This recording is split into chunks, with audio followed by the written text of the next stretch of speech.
It is the perfect setting for a horror movie, a room filled with bodies, frozen in eerily lifelike poses. And these aren't wax, they're real people being seen by millions in cities across the country. But where did these bodies come from? Who were they before they were put on display? Chilling questions Chief Investigative Correspondent Brian Ross digs into tonight. And we warn you, some of what you're about to see is graphic. It has become a runaway hit show. Human bodies, skinned, trimmed, and essentially pickled or cured in plastic. It's a mind blower. Everyone should come see it. Every vein, muscle, organ, and bone of what was once a real person, carefully preserved in ways that were not possible before. I was a little leery about coming, and then as I got here, I thought it was fantastic. The bodies are put on display in a full range of poses. Running with a football, throwing a baseball, shooting a basket. There's even a plasticized pregnant woman, her fetus plasticized too. Here, one body has been filleted, so the bones dance with the muscles. Doesn't bother me. I'm of the opinion that after you're dead, you're meat. The bodies shows, run by two different competing companies, are sweeping the country. From the Las Vegas Strip, to a San Diego shopping mall, to the South Street Seaport in New York City, which has had more than 1.5 million visitors at about $25 a ticket. We've been in 36, 37 cities, I think, so far. It's amazing. Arnie Geller is the chairman of Premier Exhibitions, which runs the New York show. It's really been the demand of the public that wants to see the human anatomy. Geller's company has reported millions of dollars in profits from the exhibitions, involving some 1,000 bodies or body parts. We've invested a lot of money in our beliefs that this was going to be a great educational program, and if it is successful, then our shareholders will benefit from that. You're making a good profit here. We're absolutely making a good profit, of course. And when you look at these bodies, do you see anything about that that is upsetting to you or disturbing? No, not at all. But with the growing exposure and profits have come growing, troubling questions about the bodies, where they come from, and how they are used. We've always treated the dead with a certain element of respect, of dignity, and then all of a sudden, we're putting them on display. Rabbi Louis Feldstein says he was stunned when a body show opened in his hometown, Atlanta. It's against respect. It's against respect for the life that was lived. For example, a set of the bodies was featured in the most recent James Bond film, Casino Royale. Wait here. The plasticized remains of 3 human beings posed playing poker, all at the request of the film's producers. For Hollywood, a new kind of prop. For Rabbi Feldstein and others, a new kind of low. It's art. It's science. No, it's entertainment. You're going to be entertained. You're going to be entertained by looking at dead bodies. Can you learn something from it? Sure. There's lots of things I can learn from. Is it right to learn from that? I would say no. But the issues go far beyond just the religious.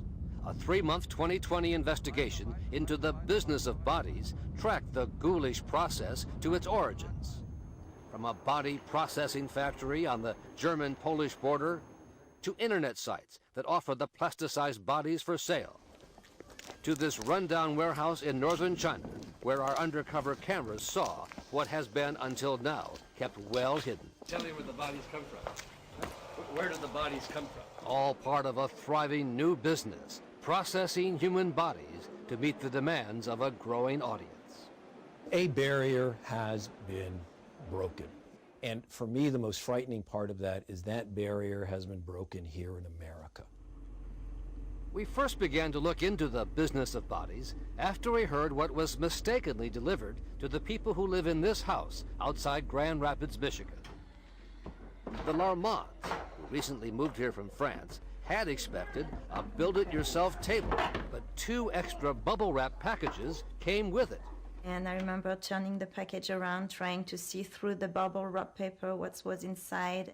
It was a human head preserved in plastic. I dropped everything. I looked at my husband. I said, "Did you see what I saw?" It's her ear! They called the police, who soon discovered the human head had come from China. It was supposed to have been delivered to this company in Traverse City, Michigan, Corcoran Laboratories. When we checked out Corcoran Laboratories, we discovered their astounding website. Not only do they sell human bodies from China online, click here for a price quote, but they also are a supplier for premier exhibitions and part of the worldwide cadaver network. I mean, think about it. We're going to be walking down Fifth Avenue, and these things are going to be in the window of department stores. Professor Todd Olson, the president-elect of the American Association of Clinical Anatomists, says his members in New York are boycotting the show.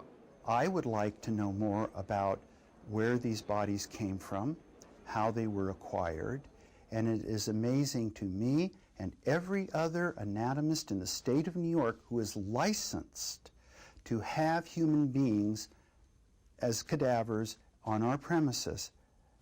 The laws that apply to us do not apply to them. And they do not have to meet that requirement? They do not. Our investigation found that containers of plastinated bodies have been sent to the U.S. from China through the Port of Los Angeles.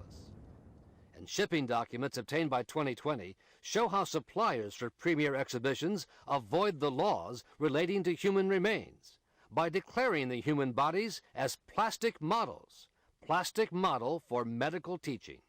This is not a model any more than a mannequin is a human being. We showed the documents to the chairman of Premier Exhibitions. Right. You think that's accurate? Technically, it's accurate, of course. A plastic model for medical teaching? You know, I can't debate it with you over and over again. I mean, You think that's my accurate? Statement. I think that they are plastic models, technically. To take a deceased person, to subject him to a plastic process of preservation that dehumanizes them to the point that they become a model, that means that I can take Grandma Betty to a plastinator, have her plastinated, put a lampshade on her head and put her in my living room as whatever, because it's no longer a human being. Excuse me, this is a human being. But Olson says the larger question is, where exactly in China do the bodies on display in New York and elsewhere come from? Who are they, or were they? These are healthy, robust individuals when they died. These are individuals who died in the prime of their life. My concern is that they may be political prisoners, they may be people who have been executed. Of the millions of people who have come to see the bodies exhibits around the country, not everyone thinks they're so great. When I walked in and I saw that the bodies were Chinese, found out that they were from China, I immediately was suspicious. The Chinese have very, very strong superstitions about death and dying. And now Fiona Ma is doing something about it. Good morning, Madam Speaker and members. I am pleased to come before you today to present AB 1519. She is a leading member of the California State Assembly and the author of a bill that could shut down the biggest of the body shows, unless it can be shown the bodies were donated voluntarily, that there was informed consent. As a Chinese, of Chinese descent, I just don't believe that any family would consent to having their kin shown in this way, the skin ripped off, body parts exposed, so that someone else could be making millions of dollars off of looking at them. And the man who invented the human plastination process to begin with agrees. Dr. Günther von Hagens, who operates a body factory in the German town of Guben and has made millions himself, says greed has turned the process into something reprehensible. I am concerned that public exhibitions are hijacked by corporate interests. Here you just sort of pulled it apart. Right? Yeah, this is again... Showing 2020 around his gruesome operation, From the corpse receiving room to the production line of chemical vats to the teams of what are called human dissectors, Van Hagen says all the bodies he uses for his shows are from people who have voluntarily consented prior to death, including the man whose head is on display with its whiskers and skin still intact. Bill Clinton, actually. And this one he calls Bill Clinton, once a 76-year-old German bank clerk. Saxophonist, you know. One of the thousands of Europeans and Americans who Van Hagen says have donated their bodies for public display. Isn't he sort of a joke, the way you have him? I think humor and death should go together. But what Van Hagen says is not so humorous is how so many bodies have become available in China, including bodies he believes that are those of executed prisoners. I know that it is quite normal that executed prisoners are used for anatomical purposes in China. With tears in his eyes, he confessed that he received several of what he came to believe were executed prisoners, bodies he said he cremated and never put on public display. There is no way for me anymore to work with specimens from China, so I had to distance myself from that. But the biggest of the body companies, the one running the show in New York, Van Hagen's competitor, Premier Exhibitions, says it knows of no such problems with the bodies it gets from China. Are you saying all of your bodies are people who died of natural causes? Absolutely. Are any of them executed prisoners? Of course not. According to Geller and his company's most recent public statements and website publicity, all of the bodies come from the laboratories of a medical university in Dalian, China. All of the specimens we've used for Bodies the exhibition come from Dalian Medical University Plastination Laboratories. The Medical University in Dalian? Yes, the Plastination Laboratories. Was that the actual university? I believe so. But that's not what we found when 2020 went to China, to the city of Dalian.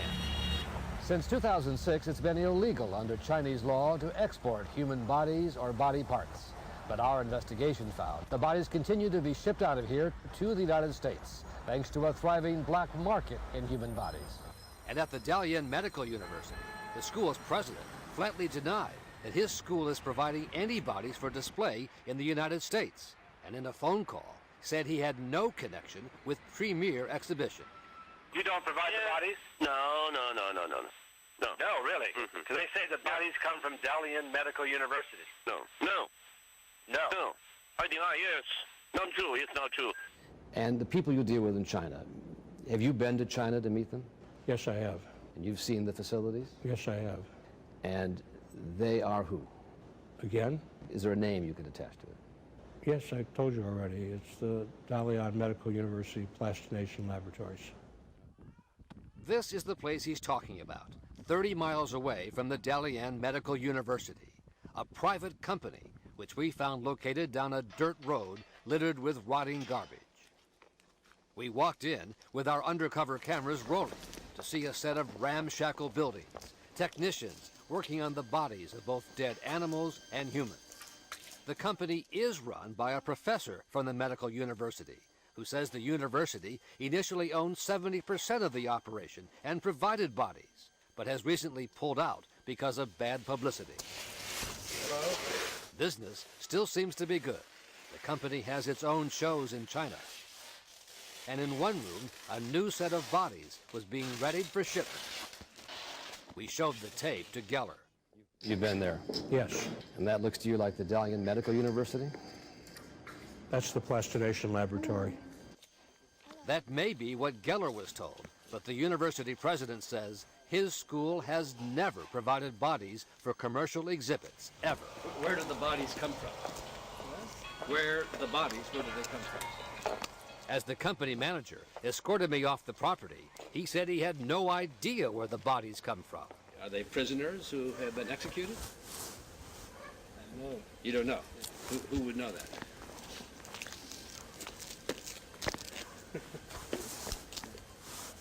That's all you can say? You don't know? Later, we heard from the professor who runs the company, who insisted he does not use the bodies of executed prisoners. But that was called into question when we received these photos, the bodies of recently executed prisoners dumped in the snow. They came from a man who admits he was part of the body black market. We met him late at night, and only on the condition his identity be concealed for fear Chinese authorities would put him in jail. The man, who now works for a competitor, says it was his job to pick up bodies, making night runs around China, some of them ending up at universities, and some at the Dalian company that plasticizes bodies for exhibitions. To establish who he was, he produced documents he said he used in his job, and these photos. They were taken, he says, 4 years ago in another city, where the bodies of executed prisoners are essentially sold for about $200.